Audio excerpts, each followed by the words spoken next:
You ask Tiger to solve. This deals with linear equations with one unknown. The final result is m equals 6. Let's solve it step by step. Swap sides.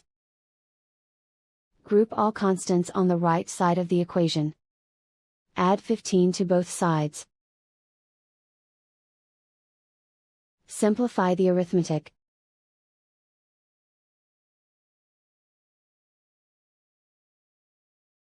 Isolate the m. Divide both sides by 6. Simplify the fraction.